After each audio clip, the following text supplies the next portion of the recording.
변방이 아닌 정치 중심에 서고 싶은 네 남자 유쾌 상쾌 통쾌 정치 토크쇼 정치인싸 시즌 2 16번째 시간입니다. 총선 시계가 점점 빨라질수록 이분들도 점점 바빠지고 계시지요. 보수정을 대표하는 미래통합당 이준석 최고위원 김태현 변호사 나오셨습니다. 어서 오십시오. 안녕하십니까. 저 별로 안 바빠요. 왜 안 바빠요? 출마도 안 하고. 예. 그 원래 총선 때문에 지금은 방송을 정치 진짜 막 공천 이런 거 하나 다 코로나야 그냥. 그렇지. 그러니까 안 바빠. 이준석 최고는 네. 바쁘실 거고. 이건 바쁘죠. 쓸데없이 바빠요. 네. 그러니까 왜냐면 이게 최고위에서 여론전을 하고 있는 게 저밖에 없어가지고 아하. 내선과 놔두고 뭐 하고 있는가 싶습니다. 그러니까 대선과 자, 그리고 또 맞은편에 진보진영 두 분 앉아 계시죠. 정의당의 법률지원단장 신장식 변호사님, 민주당 선대위 대변인 현근택 변호사 나오셨습니다. 어서 오십시오. 네, 안녕하세요. 신장식입니다. 자, 그리고 저 형님 두 분도 별로 안 바쁠 거예요. 신장식 변호사님이 안 비례 바빠요? 6번 받으셨더라고요.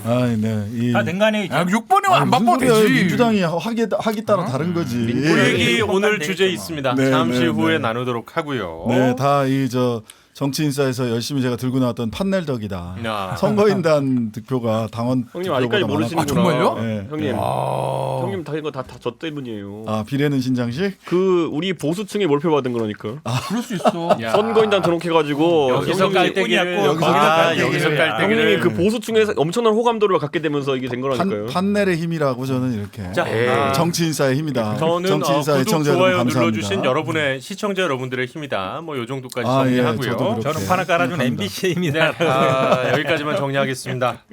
자, 저희는 뭐 그 여기 계신 네 분의 당락과 상관없이 정치인사로 또 이렇게 뭉쳐 있는 팀이기 때문에 모두의 이 잘 되심을 응원하면서 그래도 뺐지 우리가 둘은 배출해야 되지 않겠습니까? 뭐 보자고요. 예. 둘은 배출해야지. 자, 우리 일단은 떴고 오늘 또 뜨거운 이슈가 하나 있었습니다. 오늘 일단은 그 통합당에서 일단 공천 심사 결과 2차로 상당히 좀 많은 인원을 발표를 했는데 그 중에 전 대표이자 상당히 좀 이제 대표적인 빅마우스잖아요. 예, 홍준표 전 대표가 빠졌습니다. 그래서 뭐 탈당 얘기까지 뭐 나오고 막 그랬는데 결국은 탈당하지는 않겠다고 이제 결정을 했고.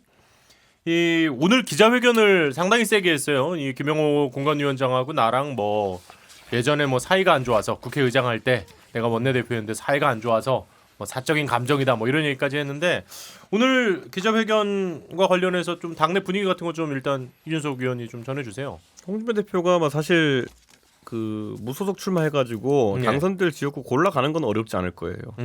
예를 들어 TK에서도 상당히 경쟁력이 자기보다 약한 후보가 있다고 생각하는 곳에 가서 뭐 의석 하나 따오는 건 어렵지 않을 겁니다. 네. 근데 이게 어려운 이유가 뭐냐면 감행하기 나가서 나 혼자 돌아오는 건 쉬운데 나 혼자 돌아오면 뭐해요? 내 측근들 다 공천 배제되고 자기 그렇죠. 때문에 오히려 욕먹는 상황에서 나가기도 어렵고 이게 딱 4년 전에 유승민의 고민과 비슷합니다. 그러니까 유승민 의원이 그때 그 사실 무소속 출마를 강요받으면서 나가서 무소속 당선됐는데 다시 당으로 들어오려고 할 때 엄청나게 괴롭혔어요. 친박에서. 네, 그래가지고 그때 뭐 같이 무소속으로 다른 곳에 나갔던 윤상현 의원이라든지 뭐 친박 함께 받아들이는 조건으로 복당이 된 거거든요. 예. 그랬던 것처럼 지금 홍준표 대표는 나가서 의석보다도 한 1년쯤부터 이제 대선 국면이 펼쳐질 텐데 그렇죠. 그때 본인이 아예 판에 낄 수 있느냐 없느냐의 문제예요. 자 보세요. 경쟁 대선 주자가 될 수 있는 황교안 대표. 그분은 당 대표니까 뭐 그런 걱정은 없어요. 뭐 그렇죠. 당에 못 들어오고 무슨 뭐 경쟁에 원천 봉쇄될 가능성은 네. 없죠. 험지 출마라는 걸 선택했으니까 명분도 있죠. 그렇죠. 자 유승민 대표 보세요. 어쨌든 지금 당적이 안에 있고 불출마 선언했기 때문에 공천 때문에 고민할 필요가 없어요. 네. 예, 어쨌든 희생을 했다고 주장할 수 있고. 자 그런데 거기에 비해 홍준표 대표는 이번에 출마를 선언했고 그런 상황 속에서 공천을 못 받으면은 본인이 무소속 가는 건 좋은데 돌아올 때 이제 나갈 그렇죠. 때는 네 마음이었지만 돌아올 땐 네 마음이 아니란다 뭐 그런 만화 컷처럼 그렇게 되는 겁니다. 그래서 지금 김문수 지사가 똑같은 걸 겪고 있잖아요. 김문주 지사는 아예 뭐 차려서 나가셨으니까. 그렇죠. 그리고 조원진 대표 똑같은 걸 겪고 네. 있잖아요. 나가서 못 돌아오잖아요. 홍문종 의원도 약간 곤란을 겪고 있고 이정현 대표 그렇잖아요. 나갈 때는 마음대로였지만은 돌아올 땐 마음대로가 아니란다. 그러니까 저는 그 시점에서 홍준표 대표가 이제 판단을 좀 내려야 되는 상황이 왔다. 자, 일단은 그 얘기를 지금 하시면서 황교안 대표가 이거를 좀 처리를 해줘야 된다 뭐 이런 얘기도 오늘 했단 말이에요. 근데 그렇다면은 지금 홍준표 전 대표가 취할 수 있는 스탠스 어떤 것들이 있다고 좀 보세요? 일단 황교안 대표가 살려주겠느냐? 제가 보기엔 지금 뭐 공천 과정에 아마 황교안 대표가 어떤 힘을 쓰기는 어려운 상황인 것 같아요. 보면은 그러니까 그거를 약간 의식한 것 같아요. 그래서 오늘 뭐 그 얘기했잖아요. 얼마나 그렇죠. 그릇이 큰지 네. 보자. 뭐 막 이런 얘기를 했는데 예. 사실은 어찌 보면 뭐 황교안 대표가 살려주기는 어려운 얘기인 것 같은데 지금 이제 이준석 최고위원 얘기 중에 저는 조금 상황이 다른 것 같아요. 왜냐하면 유승민 의원 같은 경우에는 그래도 좀 당내 세력도 있고 본인을 따르는 뭐도 있지만 지금 홍준표 대표 같은 경우 전 대표 같은 경우는 뭐 대표를 2번 하고 대선 나가긴 했지만 그렇다고 해서 뭐 홍준표 계라든지 아니면 따를 사람이 그렇게 많지는 않거든요. 제가 보기에 일단 본인이 사는 게 우선일 것 같아요. 여기 살아남아야 그 다음에 뭔가를 도모하지. 뭐 내가 없이 어쨌든 여기 안에 뭐 세력이 있는 거라고 보이진 않거든요. 이분은 약간 대중적인 이미지 아니면 대중적인 어떤 스피커 역할을 하지만 당내 본인의 어떤 계보를 형성해서 자기 정치를 하는 그런 스타일은 아니거든요. 그렇게 본다 그러면 제가 보기에 어떻게든 좀 살아남으려고 하지 않겠느냐. 제가 보기엔 본인 사는 게 우선이다. 그러면 무소속 출마도 가능하다고 보시는 거예요? 약간 여진이 있는 것 같아요. 왜냐하면 어쨌든 살아남아야 되는데 당에서 제가 보기에 구제해 주지는 않을 거란 말이죠. 본인 만약에 구제해 주면 컷오프 된 사람들 뭐 이런 사람들 다 들고 일어날 텐데 그렇죠. 그러면 그거 어떻게 감당해요? 지금 그나마 이제 공천도 마무리돼가는 국면인데 네. 다시 또 원래 복귀할 수 있단 말이죠. 특히 이제 대구 경북이 엄청 많이 잘랐는데 이분들 아마 가만히 있지 않을 거예요. 그렇죠. 살려주면 왜 우리는 안 살려주냐 할 거라서 제가 보기에 홍준표 전 대표 혼자 살려주기는 어렵고 그렇죠. 그럼 본인이 일단 뭐 살아난 방법을 강구하겠죠. 그럼 어디 가면 본인이 결국 생존할 수 있을 거냐 고민할 것 같아요. 제가 보기에는. 그러니까 아생연후의 살타라고 일단 나부터 살고 그 다음에 그 다음 스텝은 그 다음에 생각하실 분이세요. 그러면 근데 일단 이게- 두 분은 무소속 출마도 가능하다고 지금 약간 예상이 가능하다 뭐 이렇게 아니면 보시는 거 사는 같네요. 길을 무조건 아니 찾겠죠. 그러니까 이게 아생연후 살타라는 것도 뭐 나오는 말이니까 맞는 말이겠죠. 그런데 자 그러면은 그 홍준표의 미래는 뭐 유승민의 과거와 다 있다. 전 이렇게 보는 것이 아생연후 살타 해본 사람이 누구냐면 유승민 의원이에요. 그때 본인이 어쨌든 상대 이재만 후보가 공천 도장 때문에 못 받고 나와서 무소속으로 나와가지고 단독 출마해봤거든요.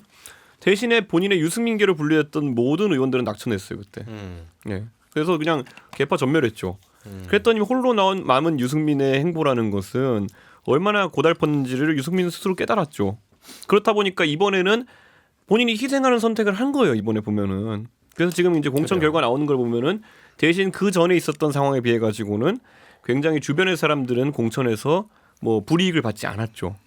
뭐 일단은 네, 상대적으로. 그러니까 그게 네. 상대적인 것이 그러니까 대권을 노리는 사람의 행보의 입장에서 아까 말했듯이 홍준표 대표 같은 경우에는 이번에 자기를 내려놓고 자기의 개파 아까 없다고 했지만 찾아보면 있습니다. 홍준표 누가 대표 있어요? 누가? 난 예를 들어 저기- 강효상 의원 같은 경우 대표적 강효상. 홍준표계로 분류되었고 제가 그래도 지금은 그렇게 불리기 싫어하니까 언급 안 해서 그렇지 대표를 지냈기 때문에 10여 명의 사람들이 있었어요. 홍준표 대표 혜택을 받다고 하는 사람들이 뭐 배현진 후보도 그렇고 강현재 변호사도 그랬고 뭐 있었거든요. 아, 그렇죠. 그때 저는 처음에 공관위에서 이번 김용호 공관위가 일처리하는 방식이 무조건 야 너 잘라 이런 거 아니에요. 보면은 당신 잘릴래 아니면 험지 출마할래 이거예요. 그러니까 홍 대표가 거기서 만약에 내가 험지 출마하겠다. 뭐 동대문 을 같은 경우에는 본인이 원래 나왔던 곳이니까 딱히 험지라고 보기도 어려워요. 근데 그 정도를 받아들였으면은 아마 본인과 같이 했던 사람들에게는 뭐 어느 정도 그래도 좀 그래요. 더 좋은 조건이 아니었을까라는 생각하는데 이혜훈이 확정 안 됐어요. 동대문으로. 경선이죠. 경선. 경선. 네. 근데 자, 아니 김태형 변호사님 아직 네, 말씀이 네, 없으셨어요. 이거 좀 말씀. 듣고 계속 진행할게요. 근데 이제 보면 오늘 얘기를 보면 300만 당원이 지금 말하는 눈에 이 맞춰서. 순간에는 눈이 봐 탈당을 못하겠다. 그리고 황교안 대표한테 결단을 요구한다. 주말까지 기다리겠다. 이게 작은 종지냐 아니면 큰 그릇인지 보겠다. 네, 그러면 뭔가 여론을 남겨두는 거거든요. 그러니까 예를 들어 지금은 내가 300만 당원이 눈에 밟히는데 그러니까 안 나갈게. 대표 당신이 처리해줘. 처리 못하면 그 다음에 결행하겠다는 거예요. 근데 우리가 예. 상대한테 무슨 조건을 걸 때 상대가 들을 수 없는 조건을 건다는 얘기는 안 하겠다는. 안 하겠다는 얘기잖아요. 그렇지 않습니까? 근데 이제 황교안 대표도 뭐 하라는 거냐면 2016년 기준으로 하면 김무성 당시 대표의 옥새 들고 나를 사라는 거야. 왜냐하면 공관위에서 아무리 해도 최고에서 도장을 찍어야 되거든요. 대표가. 그렇죠. 그렇죠. 그거 찍지 말라는 건데 황교안 대표가 지금 그럴 수 있는 상황이 아니에요. 왜냐하면 그렇다는 얘기를 황교안 대표가 공천 과정에 어느 정도 지분을 가지고 영향력을 행사한다는 그렇죠. 얘기인데 지금 공천 돌아가는 거 보면 황교안 대표 영향 1도 없어요. 제가 봤을 땐 그래요. 왜냐하면 지금 뭐 현역 의원들 중에서 황교안 걔가 뭐 살았다 그러는데 실질적으로 대선을 노리는 정치인이 제일 중요한 건 퀴즈거든요. 네. 황교안 퀴즈. 원외에 있는 황교안 퀴즈들 들여보내서 초선으로 만들어서 전투부대를 쓰는 거. 그게 중요한 건데 원외에서 지금 황교안 대표 측근들 하나도 못 받았어요. 제일 대표적인 거 마포의 김우석 정무특보. 경선 전략공천 조례되거든요. 네네. 경선부터 졌습니다. 그다음에 부산에 원영석 조직부총장. 그 친구 정말 고생했어 사실은. 그러니까 고생은 고생대로 미래 한국당까지 욕대로 만들었어. 먹고. 저는 개인적으로 잘 알아요. 근데 정말 고생했는데 물론 부산 내려갈 때 비판도 받았지. 관악갑 있다가 좀 부산 내려간다, 고향 내려간다고 좀 비판도 받긴 했는데 그것도 상대는 김영춘 장관이니까 명분이 있었거든요. 미래한국당 만든다고 고생대로 해놓고 주말마다 고생하고 못 받았어 이번에. 근데 원영석 총장 날리고 온 사람이 서병수 시장이야. 서병수. 난 그것도 희한해. 말 좀 엇나가는. 왜냐면 지난번 지방선거 때 박살났잖아요. 그렇기도 하고 이제 그 부산 국제영화제 때문에 말이 계속 많았던 아니 그리고 분이잖아요. 사설위원회 부산시장까지 하고 지난번 오거돈 시장한테 크게 졌으면 이제는 정리가 돼야 되는 사람인데 불러들였어? 나 이거 뭔지 몰라. 어쨌든 그러니까 그런데 제가 보면은 그건 보면 황교안 대표가 영향을 행사 못하는 거예요. 그걸 홍준표도 모르겠어. 그러니까 이게 뭐가 있냐면 아는데도 그 얘기했다는 얘기는 나가겠다는 얘기야. 무소속 나오겠다는 얘기 같은데. 근데 그건 저 아까 황교안 퀴즈 갔다가 얘기했는데, 갈게요. 예, 바로 그쪽으로 가면 황교안 퀴즈 청주 정우택 옆으로 옮기고 자기 공안검사 후배 상당에다가 거기가 제일 보수적인 데거든 청주가. 거기다가 한 명 넣은 거는 내가 고향이 청주라서 눈으로 봤지. 지금 윤갑금 검사라고. 근데 원래 또 그 황교안 저 검사 시절에 고등학교 후배고 내가 어디 지역은 얘기 안 할게요. 고등학교 후배고 굉장히 가까운 검사장이 있어. 거기가 지금 어디 넣었거든 어느 지역에 넣었거든요. 그래서 저는 받을 줄 알았는데 거길 추가 공모 지역으로 선정했더라고요. 추가 공모. 그거 안 준다는 얘기거든요. 어쨌든 정우택 네. 그 의원을 옆 선거구로 제일 힘든 데로 청주에서 흥덕 도정환 의원 선거구로 옮기긴 했어요. 잘 봤으면 좋겠는 게 네네. 지금 이제 공천 과정에 있어가지고 사실 황교안 대표가 영향을 끼칠 수 있는 부분도 있겠죠. 근데 이제 보면은 황교안 대표는 친박도 비박도 자기 힘이 되지 않을 거라는 걸 잘 알고 있는 거예요. 그러니까 친박이라는 사람이 어떻게 패거리를 둘러싸고 본인에게 1년 동안 정치를 모르는 대표에게 해왔던지를 알고 있기 때문에 지금 시점에 정리할 시점을 보고 있는 거고 비박 같은 경우에는 각자 본인들이 모시는 보스가 있는 사람들입니다. 네. 네, 그렇기 때문에 그 상황 속에서 본인이 이 사람들과 대선을 가기는 참 부담스럽다는 생각했을 거예요. 그러다 보니까 김영호 공관위원장 선임할 때 큰 틀에서의 합의는 있었을 겁니다. 뭐냐면은 비박과 친박의 보스급되는 인물들에게 대해서는 최소한 험지 출마를 요구해야 된다. 네, 그걸 통해 가지고 뭐 군기를 잡아야 된다. 정도의 주문사항이 있지 않았을까. 그래서 저는 홍준표 대표가 지금 이번 주까지 시한을 준다고 한 거는 사실 큰 의미는 없는 게 제가 황교안 대표랑 회의를 몇 번 해보니까 뭐라고 할지 뻔해요. 보면은 회의하고 백분 나가서 기자들이 이제 그 홍준표 대표가 이번 주까지 결정한다는데 어떻게 생각하십니까? 이렇게 물어보면요. 그것은 공관위에서 잘 판단할 일입니다. 뭐 이렇게 그냥 갈 거예요. 제가 이제 간파했어요. 그러니까 그게 저는 좀 틀릴 것 같아요. 다르게 좋아요. 당에서 잘 결정할 겁니다. 이럴 것 같아요. 왜냐면 지금 왜냐면 본인이 당 대표고 공관위에서 결정한 걸 그 다음에 뒤집으라고 요구하는 거잖아요. 거기도 공관위에서 결정할 거다 그러면 장난하냐 이런다 그 말이에요. 그러면 당에서 잘 합리적으로 결정할 좋아요. 겁니다. 일단은 그러면은 대부분 이제 여기 계신 네 분은 사실 이제 그 상황이 바뀌지 않을 거라고 이제 예상을 하셨고, 그거는 아마 뭐 많은 시청자분들도 그렇게 생각하실 것 같은데 여기서 하나 좀 궁금한 게 생겨가지고 그렇다면은 이제 홍준표 전 대표 같은 경우는 대권 도전을 하려면 어쨌든 당이 있어야 되고 그렇잖아요. 그리고 지금 이제 그 전에 자기가 전 대표였던 그 가장 지금 큰 보수 세력을 등지고는 사실 대권 도전이 어려우니까 무소속 나가는 것도 사실 조금 어려운 문제가 아닌가. 그러니까 무소속에 당선되면 어차피 당선되면 돌아간다고 되죠. 되는 거죠. 어차피 한석이 필요하니까. 그러니까 저는 이제 아까 이준석 위원했던 유승민 전 대표하고 비교해 저는 개인적으로 동의하진 않는데 왜냐하면 두 사람의 캐릭터 완전 달라. 캐릭터 다르지. 너무 달라. 그러니까 유승민 전 대표는 사실 개파 정치를 해본 사람은 아닌데 당시에 박근혜 전 대통령하고 그냥 척을 지면서 원내대표 할 때 그 원내 수석 부대표였던 사람들이 유승민 걔가 이제 된 거거든요. 같이 고생했던. 그러면서 자연스럽게 그렇게 된 거예요. 고난을 같이 겪은. 같이 죽어본 경험이 같이 죽어본 경험. 제일 큰 경험이지 사실. 근데 홍준표 전 대표는 예전도 그렇고 지금도 그렇고 앞으로도 개파를 형성할 수 있는 캐릭터가 아닙니다. 그리고 속된 말로 김영호 위원장뿐만 아니라 대선 주자급 당대표급이랑 사이가 좋은 사람이 없어.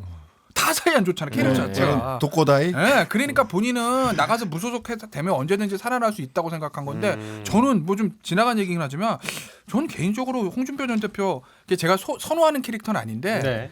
저는 양산을 주는 게 맞았다고 봐요. 저는. 아, 양산을. 왜냐하면 사실은 고향 나갔다는 창녕은 의미가 없지. 근데 양산은 경남이긴 하지만 서부 경남도 아니고 동부 경남에 문 대통령 사저가 있는 곳이에요. 상대는 김두관 지사입니다. 예. 그건 만만한 지역 아니거든요. 나동현 전 양산시가 나가서 이긴다고 장담할 수가 있는 지역이 아니에요. 거기는. 예. 상대는 김두관입니다. 문 대통령 사저가 있는 곳이 왜 똑같은 경남이라도 김해 갑과 다르게 김해을은 봉화마을이 있다는 이유 하나로 저기 민주당 쪽에 강하잖아요. 그걸 보면 양산도 만만한 지역이 아니기 때문에 저는 홍준표 전 대표 내보내서 김두관 전 지사하고 해서 잠재적 대선 후보를 눌러버리는 것도 나쁘지 않았다고 저는 봤는데 예. 그걸로 뺐어요. 만약에 나동현 전 양산시장 이제 갈 것 같아요. 이제는 그건 사실은 지자체장들이 선거에서 유리하긴 하죠. 아무래도 얼굴이 익숙하고. 네, 나동현 전 양산시장 후보 받아서 김두관 지사를 이기면 상관이 없는데 만약에 졌다. 그럼 이거 이 공천 문제 만만치 않을 근데 거예요. 이제 여기가 그 홍준표 경남 쪽이 홍준표 전 대표뿐만 아니라 지금 이주영 의원 난 좀 놀라웠는데 이주영 의원 5선인데 국회 부의장까지 하셨고 나름의 경쟁력을 그쪽에서 갖추고 있는 분인데 나름의 경쟁력 정도가 아니라 사실 그 창원 성산에서 권영길 대표한테 한번 진 거 말고는 다 마산 쪽으로 넘어가고 다 당선을 너끈히 해냈던 분인데 그 이 양반이 못 받아들이잖아. 낙동강 전선을 무소속 전선으로 만들겠다라는 말까지 나올 정도로. 그래서 홍준표 대표를 축으로 해가지고 요게 어떻게 좀 정리가 될 거냐. 미래통합당 입장에서도 그 뭐 대구 경북하고 특히 경남 쪽에 다선 의원들 쳐낸 거를 어떻게 3월 말까지 정리할 거냐는 되게 좀 눈여겨봐야 사실 될 부분 것 같아. 홍준표, 김태호, 이주영이면 상당히 세네요. 네, 아니 근데 세요. 이게 라인업이. 그 보수 정당 있는 사람들은요 호남 무소속이랑 약간 다르게 나가는 것 자체가 그렇게 쉬운 판단이 아니에요. 왜냐하면은 그 예전에 이제 유승민 대표도 그 도장 사태 일어났을 때 마지막까지 팩스 앞에서 들고 있다가 시한 지날 때쯤 낸 거예요. 이제 보면은 그게 뭐냐면은 끝까지 본인은 그 선택을 하고 싶지 않았던 것이고 예를 들어 과거에 딱 한 번 이제 친박 무소속이 되는 건 뭐냐면은 오더를 내린 사람이 살아서 돌아오세요라고 했기 때문이에요. 그거는 살아서 돌아오세요라는 박근혜 대통령의 말이 있었기 때문에 아 내가 나갔더라도 돌아올 때는 보스가 챙겨주겠지 하고 자신 있게 나갈 수 있었던 것이지 그냥 아무 말 없이 나간다 하고 나가잖아요. 그럼 들어올 때 문 두드리면요 누구세요 이래요 다시 그러면은. 그러니까 저는 지금 시점에서 그 판단하기가 쉽지 않을 것이다. 당선됐다고 해도 예를 들어 그냥 다선 의원 정도면 다시 받아줄 겁니다. 네. 대선 주자를 못 두드릴 때 누구세요 할 가능성이 높아요. 근데 이제 일단은 황교안 대표 입장에서는 싫겠죠. 좀 껄끄러울 수 있죠. 저는 당연히. 들어오는 것도 들어오는 거지만 결국은 들어올 거예요. 결국에는 왜냐하면 이제 네. 한석이 아쉬우니까 어느 순간 되면 한석이 아쉽게 들어는 올 건데 당선 가능성하고 만약에 패배했을 때 상대한테 넘겨줬을 때 그 비난을 생각해야 되거든요. 그러니까 좀 달라 지역구 사정. 예를 들면 김태호 전 시장 거창 나갈 거예요. 그 제가 봤을 때는 김태호 전 시장 나가면 돼요. 설사 안 예. 되고 지금 강석진 현 의원이 된다 하더라도 아마 민주당 쪽으로 넘어갈 가능성은 없어요. 왜냐하면 거기는 거창이라는 지역 자체가 서부 경남에다 내륙 쪽이고 거기는 보수세가 워낙 강한 데기 때문에 표가 갈라져도 어차피 무소속 김태호 아니면 미래통합당 강석진일 네. 거예요. 뭐 아직 뭐 경선은 끝나지 않았지만 창녕 거창은 네. 대구권이에요. 거의. 대구권이니까 확률이 높다. 네, 확률이 높아. 그러니까 부담 없이 나가는 거예요. 김태호 전 지사도. 근데 이제 이주영 전에 달라요. 창원은 해안가, 동부 경남은 해안가거든요. 거기는 이 거창이랑은 민심이 완전 다르거든요. 거기서 만약에 이주영 의원이 무소속 나가서 표가 갈라져서 속된 말로 민주당에 당선됐다. 이주영 의원은 이제 보수 지정에 아무것도 못합니다. 그 부담 때문에 이주영 지금 의원은 그거 무소속 출마를 결행하기가 쉽지 않을 거다. 왜냐면 네. 그러면 홍준표 전 대표는 홍준표 전 대표 양산은 안 나갈 거예요 아마. 그러니까 나간다 하더라도 그러니까 양산은 그런 부담. 왜냐면 이제 김두관 전 네. 지사가 아 뭐 홍준표 대표 오시라고 오세요, 나랑 오세요. 보자고 네. 그러는데 가면은 나동현 들어와 이런 거지.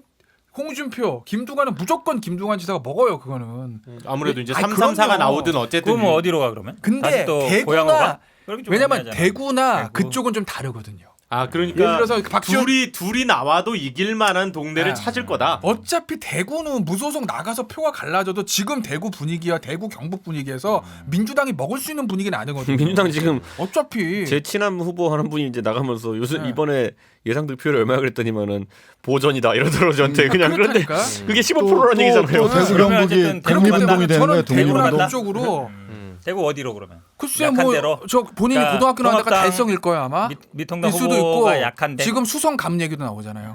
저 수성 을인가? 을. 주호영 지역. 난 저는 대구도 가능성이 있다. 왜냐 어차피 거기 갈라져도 어차피 민주당 쪽으로 안 가고 저 미래통합당 의원이 갈라거나 홍준표 무소속이 된다고 하면 나중에 표 분열시켜서 한석 뺏겼다는 비난은 안 들어도 되거든. 근데 홍준표 대표가 지금 굉장히 고민이 많은 것은 맞는 게 제가 오늘 복수의 인사단 들은 게 뭐냐면 홍준표 대표가 지금 주변에 좀 친한 인사들과 상의를 하는 것 같아요. 그럴 수 있지. 잠깐, 근데- 그 캐릭터랑 안 맞아. 아니요, 캐릭터랑 안 맞아. 이거는 뭘 상의를 해? 혼자 가는 건데. 아니 그런 거는. 아니 이거에 뭘 상의하면 가고 싶은 건 대구죠. 아까 네. 그 말의 이유로. 그러니까 양산 이런 건 이미 물 건너갔어요. 그리고 그렇지. 창녕도 험지볼까? 물 건너갔거든요. 창녕은 가도 조혜진이란 희대의 장벽이 있어요. 그건 힘들어요. 그러다 보니까 대구에 어디 약한 상대를 찾아가 가야 되는데 그게 어디냐를 놓고 자기도 이제 명단 놓고 보니까 이름만 보면 안 보이니까 네. 이제 아는 사람들한테 물어보는 단계인 것 같아요. 그런데 그래서 저는 굳이 베팅을 하면 무조건 대구 나온다. 아 대구 나도. 나온다. 네, 무조건 대구 나온다. 근데 사실 뭐 근데 만약에 이제 대구를 무소속으로 나갔다고 홍준표 전 대표가 떨어지는 상황이 발생한다. 아, 그러면 상당히 이제 아니죠. 좀 그거는 걱정할 필요 없는 게 제일 약한 사람 골라 나갈 겁니다. 해볼 되는 만한. 대로 갈 거예요. 네, 되는 되는 대로 대로. 가는 거예요. 아니면은 굳이 말하면은 조원진 대표가 나온다고 하면은 달서 병갈 수도 있습니다. 예, 그거는 가면은 4파전으로 기본으로 시작하는 거기 때문에. 그렇네요. 예. 어쨌든 되는데 찾아갈 것 같아요. 그래요. 되는데. 자 일단은 여기 계신 네 분은 아마도 될 만한 곳 찾아 무소속으로 나갈 것 같다라고 예측을 해주셨는데 그분의 품성상. 예, 사실 뭐 다음 주 월요일이면 얼추 이제 행보는 다 나올 것 같아요. 그렇지 않나요? 예. 한번 봅시다. 홍준표 전 대표가 이번 주에 어떤 액션을 취할지 그리고 지금 네 분께서 공히 말씀해 주신 대로 황교안 대표가 이 홍준표 전 대표의 요청을 어떻게 처리할지 그것도 한번 지켜보도록 하겠습니다. 제가 그것도 예측할 수 있는 게요. 저희가 아마 목요일쯤 선대위가 출발할 걸로 예상됩니다. 네네. 그런데 가장 유력하게 거론된 인사가 김종인 그렇죠. 장관이잖아요. 근데 네네. 제가 김종인 장관이랑 일을 해보면은 참 이게 재밌는 게 뭐냐면은 말 한마디로 사람을 정리해요. 그러니까 예전에도 보면은 뭐 안철수 대표랑 옛날 민주당 비대위원장 시절에 뭐 안철수 대표 이렇게 나오면은 뭐 이런 식이에요. 그냥 안철수 그 사람은 정치하면 안 되는 사람.